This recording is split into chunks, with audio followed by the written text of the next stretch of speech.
Bonjour et bienvenue sur les tests de Roro, j'espère que vous allez bien. Aujourd'hui, nous retournons au sein de la cité Atlante avec Arthur dans le film Aquaman et le Royaume perdu. Le premier volet m'avait impressionné techniquement, mais qu'en est-il avec cette suite ? Nous allons passer en revue la qualité visuelle, la qualité du mixage audio, avec quelques mots sur la narration, ma conclusion et terminer par l'unboxing de la version Steelbook en fin de vidéo. Mais si vous découvrez la chaîne et que vous appréciez le contenu, n'oubliez pas de vous abonner, de commenter et liker cette vidéo. Maintenant, partons à la recherche du Royaume perdu.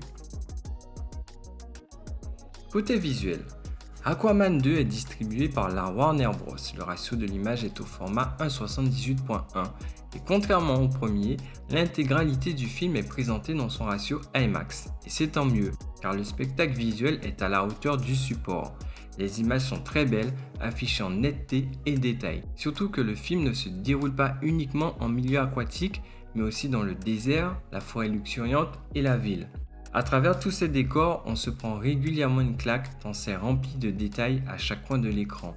Comment ne pas mentionner la clarté et la brillance de certains éléments, notamment le costume doré d'Aquaman où chaque écaille brille de mille feux. Au niveau des couleurs, l'HDR prend tout son sens. Les teintes chaudes sont vives et brillantes. Comparativement à la version Blu-ray, je vous laisse quelques screenshots maison pour vous donner une idée.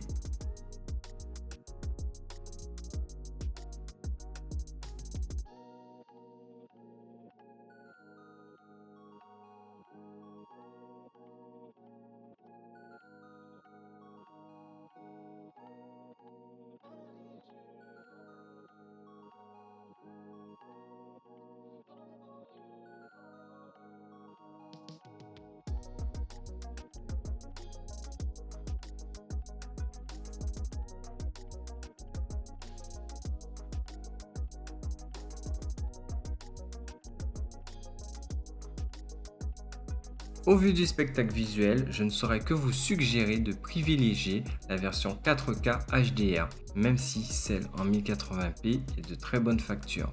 On gagne à tous les niveaux, donc la différence vaut le coup. Mais quel que soit le format, Aquaman et le Royaume perdu est magnifique visuellement. Côté audio, VF et VO sont disponibles toutes deux en Dolby Atmos. Le mixage est à l'image du premier film, c'est-à-dire très dynamique, enveloppant et robuste sur les impacts. À quelques détails près, la scène aérienne est moins exploitée, beaucoup moins je dirais. Des occasions manquées, par exemple lorsqu'Aquaman fait évader son frère Orm et ceux-ci sont pris à partie, laissant place à une course-poursuite sur une tour verticale. À ce moment, je m'attendais à être surpris par la chute de débris sur les canaux en hauteur. L'autre petite différence se situe sur la piste LFE, qui est un petit peu plus dans la retenue, mais qui pour le coup rendait le visionnage du film moins fatigante que dans le premier volet. Si vous vous rappelez, dans le 1, ça tabassait à la moindre action de manière très robuste. À la fin du film, on pouvait être un peu lessivé. Mais sachez qu'ici, ça tabasse bien sûr régulièrement, mais avec plus de nuances et de finesse dans les impacts. Dernier mot, le niveau des dialogues est bien audible, peut-être un poil trop pour la VF. En tout cas, soyez rassurés, ça dépote comme il se doit. Quelques mots sur le film. Écoutez, ce n'est pas la catastrophe annoncée, je m'attendais vraiment, mais vraiment à pire, surtout au vu de certains commentaires et avis que j'ai pu lire par-ci et là. Mais en fait, si vous avez apprécié le premier, je ne vois pas pourquoi vous n'aimerez pas celui-ci. C'est à nouveau un film d'aventure où Aquaman part en quête afin d'épargner la planète de la plus grosse catastrophe climatique mondiale. Il y a le même type d'humour, à peu près le même rythme et des scènes d'action suffisamment bien filmées pour tenir le spectateur. Sans oublier la direction artistique qui est magnifique quand même. Le film propose quelques bonnes idées ici et là. Je pense que la lassitude des super-héros ne l'a pas aidé à performer, car s'il était sorti quelques années plus tôt, je pense qu'il aurait cartonné au box-office.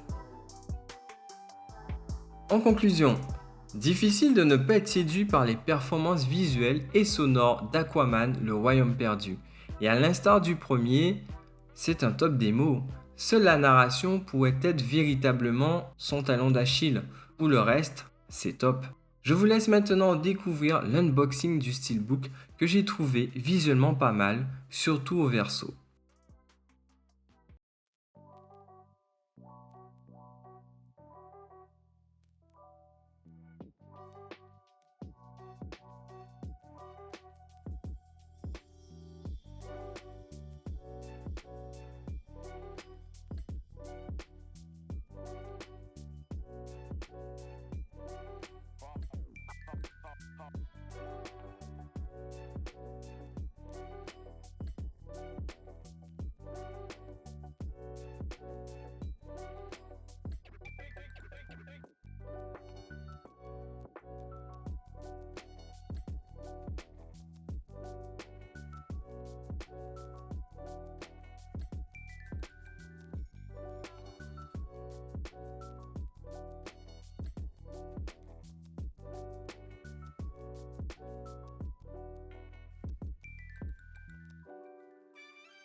C'est tout people pour cette vidéo. J'espère que le contenu vous a plu.